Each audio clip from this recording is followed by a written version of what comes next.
I've been working on this custom piece, and there's a few things that set it apart from traditional styles like this, and I'm going to point them out right now. So the first, when you're working with a two-tone shank like this is rose gold and platinum. I always make sure that if I'm doing a two-tone ring, that I want to choose platinum for the white portion of the ring, because white gold is typically rhodium plated, and I don't want to have to, in the future, mask off all of the rose color in order to prevent it from being plated white, whereas platinum is always going to retain that white color. And so this is going to be much more maintenance friendly for my client, so that is going to be very ideal for them in the future, rather than having to deal with the headache of this part getting that yellowish tone that is actually what white gold looks like underneath versus the white color of platinum. The second feature about this particular piece is if you take a look at this shape, this is a cushion shaped halo.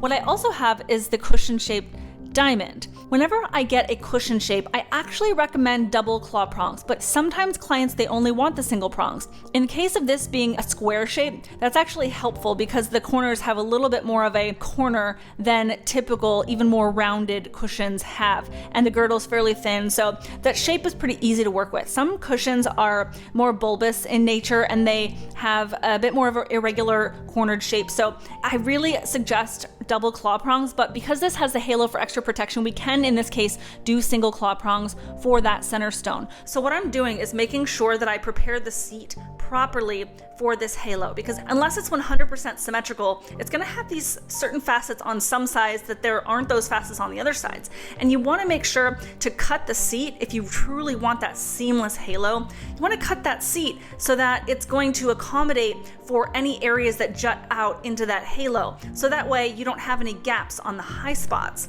So I've already done that. I've made a mark on this center stone right there, a little blue dot, and I made a little blue dot here. So when I'm putting it into the setting like so, I've already prepared the seat on this particular ring. You can really see how tight that halo is despite any little high spots on that diamond where those facets are created. Once I've prepared the seat, which I've done for this particular halo, the next step is to bend down those claw prongs and to sculpt them, because as you can see right now, they're not actually claws just yet. And a lot of companies will bend them over and just create a round blob shape on the corners, but I really love to facet the prongs almost as the diamond is faceted, with these very sleek claw prongs that flow in line with the triangular facets of the diamond. And so when you do that, I'm going to be taking my parallel pliers, and I'm going to be taking several other types of pliers in order to squeeze them together and create a really nice hug effect on that diamond to keep it in place.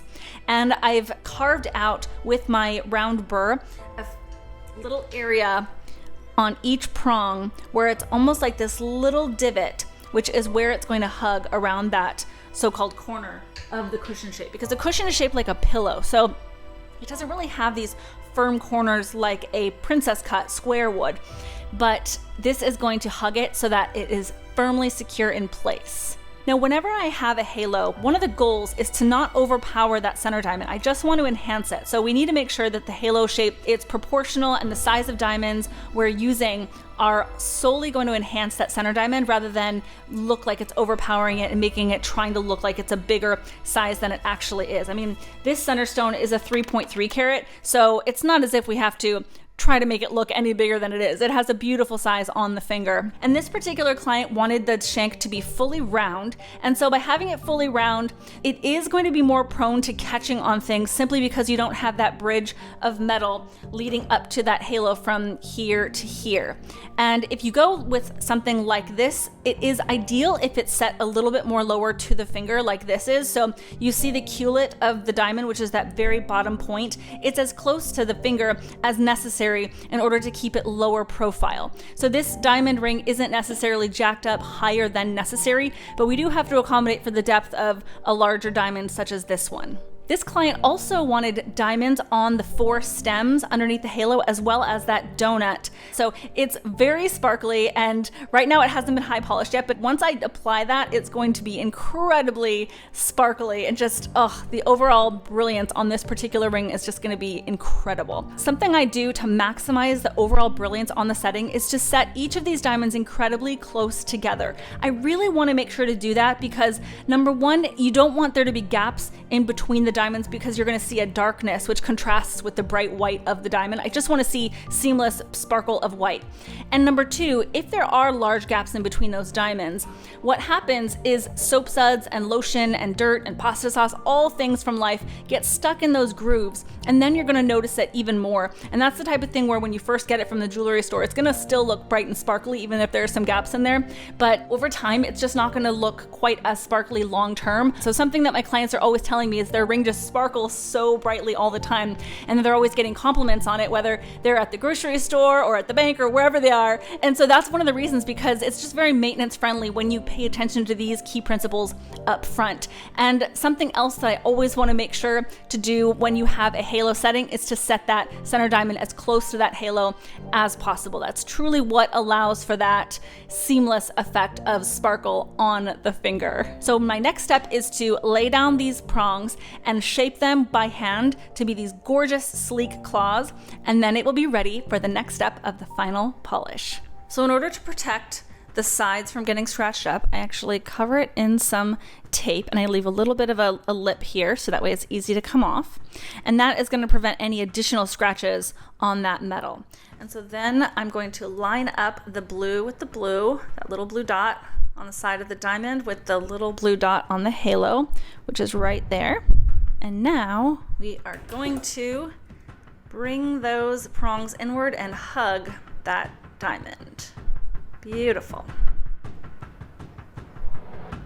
And you do it from opposite corners because you don't want too much pressure from one side only. So I do a little bit on each side and then a little bit on the other side.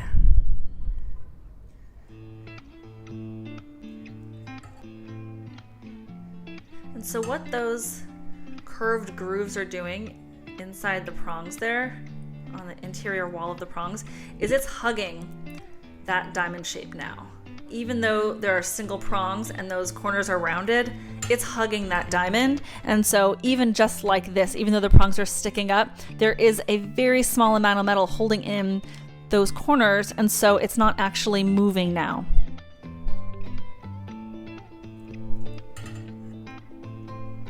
And then I continue to go from one side to another side, little by little, so that one side does not stick up too much. And then I take another pair of pliers for that final one. Oh, it looks so good, yes. So now those two there and there are flat against that diamond. And now I'm going to do the other two. Okay, almost done. Perfect. So now I'm going to snip the tops of these to the length that I want, and then I'm going to start sculpting.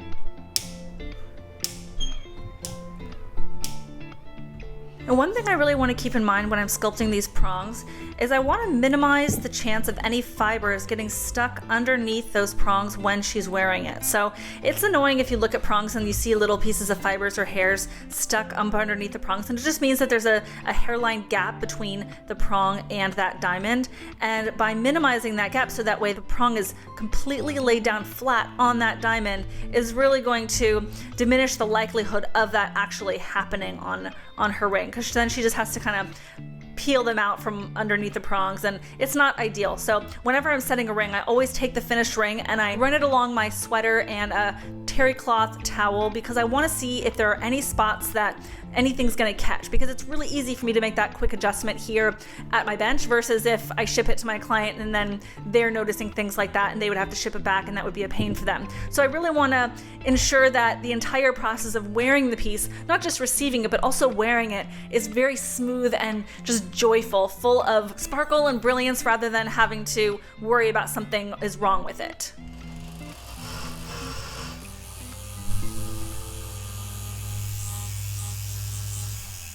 So this pneumatic hammer here, it's actually pushing down.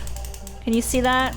It doesn't hurt. I'm not putting a lot of pressure on this here, but it's moving the metal very slowly over the top of that diamond. Now, I'm not putting a ton of pressure, I'm just letting it hover over it, and just each time it pushes down, it's touching that metal. I'm not hitting the diamond, but it is going to further ensure that there are no hairline gaps between the prong and that center diamond. Now, I can just do that with the pliers and leave it at that, but I like to, just for that extra little final push, just go over this with a little bit of the pneumatic hammer here on each prong, and then I know confidently that each one is laid down beautifully over the diamond.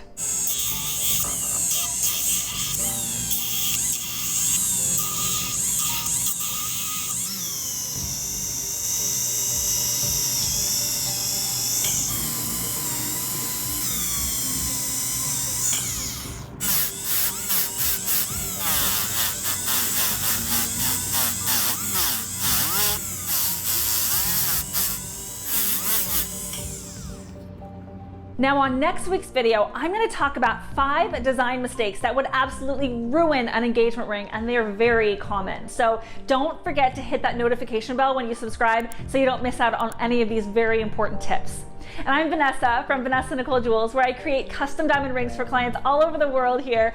And I would love to learn more about what would exceed your expectations when it comes to your dream diamond ring. So feel free to go to vanessanicole.com, and I look forward to hearing from you. And in the meantime, I'm wishing you a beautiful rest of the day, and I'll see you in next week's video. Bye.